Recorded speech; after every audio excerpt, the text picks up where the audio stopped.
ain't no bitch with you, wag ka sa'kin magduda. Kung merong 6 na tanong, may 7 kasagutan. Yeah, umaga pumasok sa stew, di bali kahit walang crew. May tumatawag sa'kin who, paisabi na lang nasa room.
Tapos, may sinasabi pa ko, fetish daw na fuck na tapos. Biglang fetish daw. Fuck na tapos ang buka, habang mga brat na patay mga innocent, mamamayan para sa dulong mga iilan,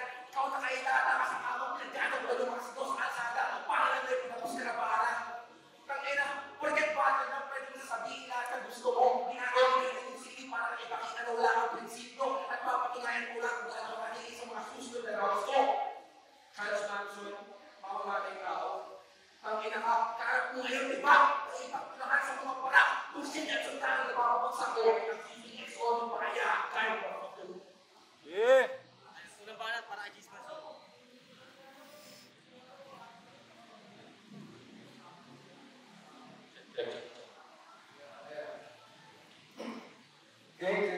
Yeah! Alam ko nakahagad, huwag tayo lang nagkaan. Maliban sa makabash sa pagsalang na naganap, ay kita ng match na match na magkalaban sa pagkat. Malabo ang hadat, parehong moreno ang balat. Mukhang di papalag, at terong panglerdo pa ang swag. Pangbining ang ganap, salamin-salamin pangkat. Pues kung mirror lang, naman pala ang siyang nasa harap, ibig sabihin, ako'y wala talagang katapat. Okay? It's just a cat that be the same shit. Magkaiba pagkat him against me, malayo ang agwat, tripa-hindi. Parang pinagtapat, jeep na Chevy. At kung patibayan, real sa Remy. At kung patigmaan, green kay Sexy, yung bitch sa dakdaan. Lisa Leslie, rookie, kahangaan, Mr. Lefty. Nakaraan, kay nanalo, sa kalabang, di pa heavy. Big na JC. Ako naman, ay natalo. Sa kalabang, skilled na very. Flip na Freddy. Shoutout Sisi. But still na, seen by many. Ang Kinga, Lingas MC. Nakita, Rimay Deadly. May linyang, skin na crazy. Naliha, di ka test me. Partida, di pa best me. At ako hindi lang mabangis mabis. Maalam din sa beats. Kaya ibang film. Habang siya para makalang din at least sa banda guitarist. One of Pinazil. Ganyan-ganyan as in. Mga maaasin sa kids sa concerts. Mga amoy kulog kapag nakasuot ng vintage old shirt. Makalang style ng hair, naka-black eyeliner hair, that wears the Converse. At may cupid's cool na para tumit-tut pa sa nails ay over. Yun. Real talk, antay sa bakla ang bandanan. Bagoy mate. That's why ang genre ng banda niya ay shoot game. Tama. Tama. Tsaka iyak ka lamang sa stage pag pinatatamaan niya. Face sa mga lahat na mapasan. Face pagka. Talagang kita, kasabay kita, malamang na kita, marami ang kita, sa anak ng kita, mga alas na sitya, tawag ay asita, lahat ang panisa. Fuck your shoegaze genre. Ang pangit ang kantahan. Now, you're gazing out my shoes habang tinatapahan. Saan? Motherfucker. Gazing out my shoes, nakala nakatingin ako sa pangit mong mukha. Kami na ito, nag-i-English times pa. Gusto nyo mag-English times din ako sa doon? I'll pronounce with my best voice with your church, my full. So get low, I'm a bastard with your butt, chainsaw. And let me try it for you, go sit slow. I said, fuck you, that translates to putang ina mo! English times pa. Pero, puro mention na naman sa mga banda. Kasi, last FM, sabi niya si Sisi, kakis na dito. Ingit ka lang sa mga gitarista kasi hindi ka marunong mag-finger ng tao. Pero real shit, gusto na ito maging gangster na tao. Malaman-laman ko sa YouTube channel na ito, yung dito ka ba'y magluto ng chicken Alfredo. Pag-ina na ang mga-gangster mo, anong masarap yun? Gago mo ang hiniwain ng tao na nilagyan mo ng mga nabubong na agad. Pag-ina niya. Tapos niyayabang ito na kaya dumulog flow sa beat. Pag ako ng flow sa beat, sobrang bilis. Kapon, iyayabang mo lang naman yung panasunan mo. Pero dito kaya kapatan mo dito aking buhay na yung at mga mga itong panilaway laban na tayo na tayo na matiisang ka na bitalaan at itahan na mo na ang bata na hindi ka na masarap kaya aking lupas mabaas yung tulad ka ng isang kapos na mo. Hindi siya egit na init makatutulog na mabuong ng tulog sa sakit sa kanyang mawaday kaibigan kasi mo na ikitaan na talaga di mo na maagal ng kalpaan yung pinalikaan ng himay ng buwak ng sakit. Hindi mo kaya yun. Yeah.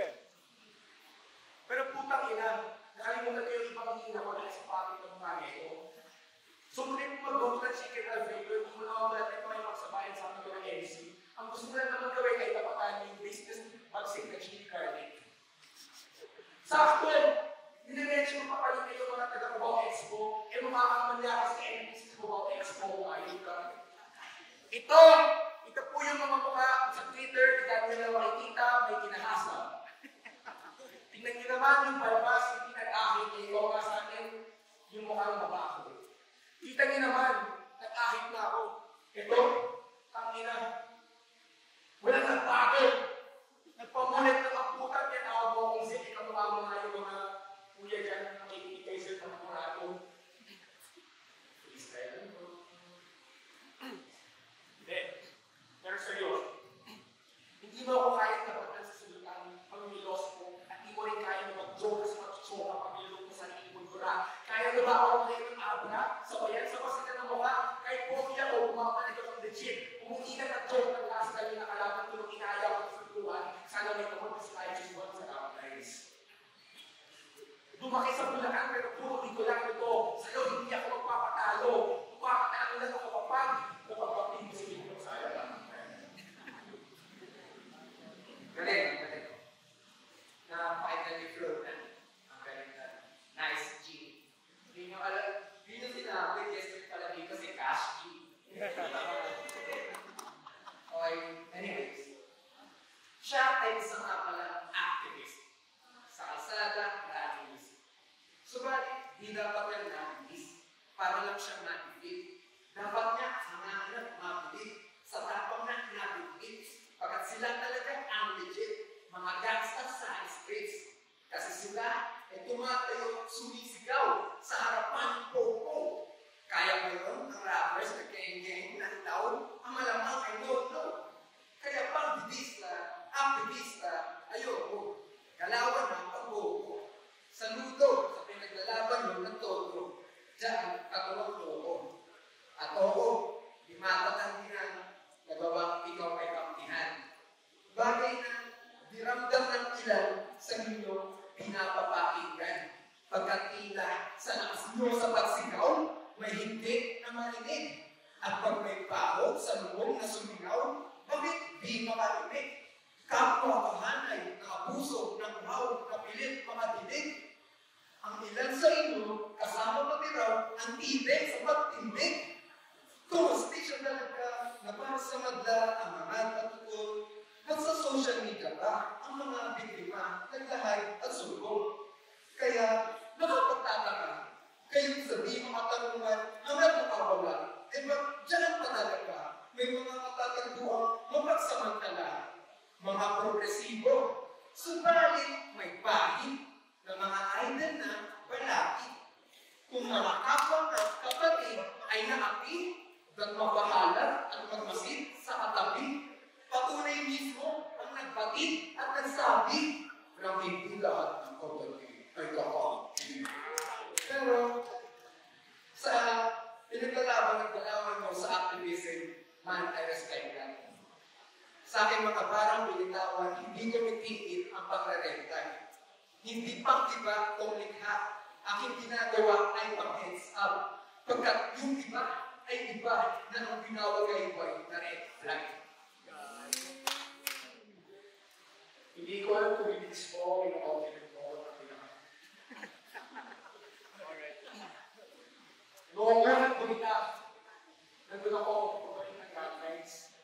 Ngayon, itong bunga naman ang pupulot sa mga nagpipiling sala. Angang! Wala akong pakialam kung hindi ako makakuha ng crowd reaction. Matawag na weirdo o audio, maging matipad sa mga kurado. Pero ikaw na si Kevin, hindi mo tinuloy yung palabos na para mo dahil sabi mo hindi nila alam yung reference. Nakandado mo yung culture! Nerdo! Pagkat papagin sa social media at nangamiss na kultura ay nakakayo mo na yung sarili mo sa masa. Asa! Itanaan mo na yung pagkasukat ka doon at may malima lang na basta-basta. Kaya ang tao mo hindi ata sa'yo. Dahil tulog-bobot ka daw, tulog-mekanikal. Oposisyon mo sila na kinain ng buo. May mga sulat na pag pinasa mo ng puro, kaluluwa na tumatawaan din. Pero ba't pag nagsispeak ka, wala pa rin kaming pusong marinig ang inaraya mo ng puta. Kaya pinagkakalas-kalas ko, kanina pa yung mga buto mo. Baka sakali pag pinabas ko na yung mga buwan na kanto o pag-experimentuhan at maging kang bagong tao. At oo, Pinagpapalisto kanina yung mga katawan mo. Baka sakaling pag pinasoperes mo lang yan, hindi na mabigat para sa tulong ka naman ang nagpapakatoo.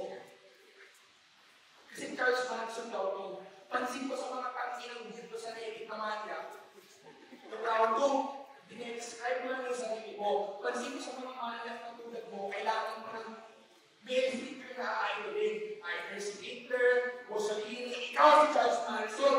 Hindi mo lang nainisip yung mga gaman ng mga nabiktima at napatayin ng Charles Manson family. Ginawa ko pang dito sa profile picture mo, yung batang na Dawid. Yan kasi, kailangan mo ng male figure na idolin kasi hindi nyo mapakita ang totoong sarili kahit onti. Kailangan pang ituloy itong sariling personality nitong mga naghaharap ng sarili. At oo, kinalas-kalas mo na, bumot ka ng loob. Pagkasakaling rekta, kumonekta sa mga boses sa isipan mo. At oo, sinabihan ko sila. Inalok-alok yung buko mo, pagkasakaling yung mga boses mo masabi sa'yo na kailangan mo nang lunukin yung ego mo para yung bago. At oo, ilatag ko na dito lahat ng iyong mga pagkakamali. Pansin mo yung mga bagay na pinupunan ko sa iyo dito ay sinasilabing tuloy. Kaya ito nagkatawang tao kung mga pasangin ng kasalanan, aking patatagain para masabi mo na ang sarili ko naman ang aking kakambing. Tangina, pinagtapat ko kami, hindi kami magkawalay mo sa estilo. At pinakita ko na dito na hindi ko pa pala kahit sa abstract, reference, jokes. Pinakita ko na lahat ng mga versatile ko. Nag-freestyle pa ako sa round kasi hindi ako sanay na mag-fight. Pero kaya naman, pero kita niyo naman na ako'y versatile. Natuloy-tuloy na ang rhymes at ikaw hindi mo kaya nagugan kasi sabi mo sa akin, tapos sabi mo naman yung sulat mo. At anong feeling na round 1 at round 2, purong sulat mo yung iba sa'yo. At anong feeling na sa round 3, subconscious na upa ko naman yung iba ko sa loob. Next na ba? Next na ba?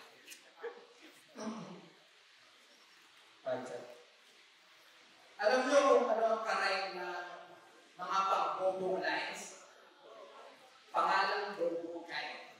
Sa labang totohay, ang sigawan ng binyahan kahit na there are no more rights. Pansin niyo, kahit kanina, ba? Wala yung Bobo-Kay. Ako'y bulbul, tumadayo ang isa sa labang solo fly. Habang on your side, palagi si Pixel na mas mamugay. Namukhang Osong Kay. Yun yung trouble guy. Fake ass bitch na ba ang trouble guy?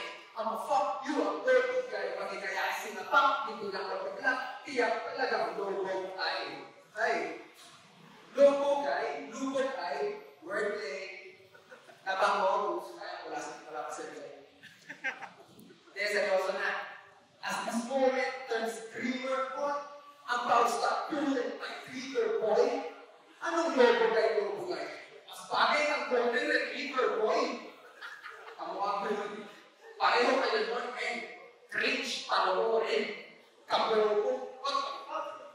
Kaya kaya nung feed na trending, ang ending, may logo mapapap. Ako'y Chinese sa urine. Kung aso, isa lang sa pagkain ko.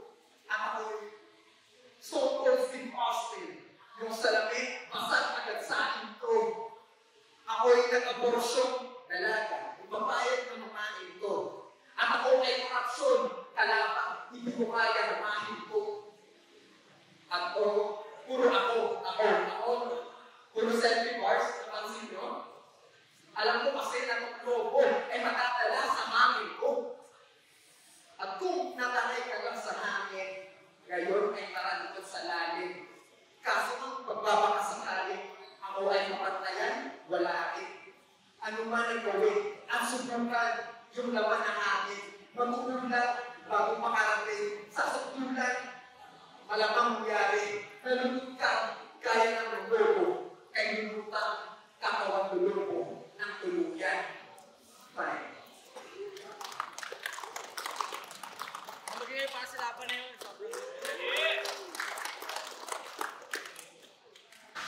Ayan, sobrang ulit na laban na nangyari. Ayan, para saan natin sa laban G-Manson versus Bobo-Kay. Kahit sino, mag-inay para kay G-Manson. Kapag ulit na laban. guys. Shoutout sa mga tropang pumunta kay Beijing sa akin at r/fliptop. Yun lang. Si binoto ko si G's rounds 1 and 3. Trip na trip ko yung mga mga rhymes niya. Pero pagdating sa presensya, props kay Lobo guy. Maganda naman yung performance niya. Binigay ko sa kanya yung round 2. Ayun. Nag-base lang ako sa siguro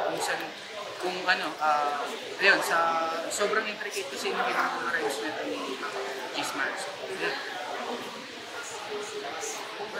Ayun, ginawa ko si G's Manson.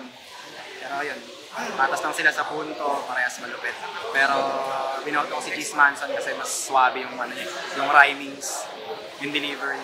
Sobrang naiintindihan. G's Manson. So, Smartest Triangle, Luzon City. Eves Waivers. Binoto ko siguro 1-3, binigay ko yung kay G's Manson. Takina kasi yung rhyme base, lolo yung punchlines, hindi talaga. Ganda naman ang pinapakita ng Lobo kaya kaso ka lang kung papawid siya.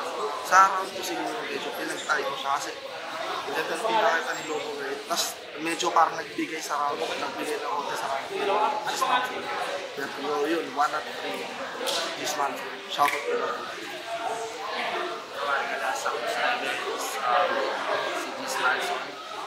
Round 1 and 2, G's Manson. Sobrang binigay ko na sa tatas. Kahit na paano, nagkakay ko naman yung bilalat ni pero yun, nakuha na ni G's Manson yung G's Manson.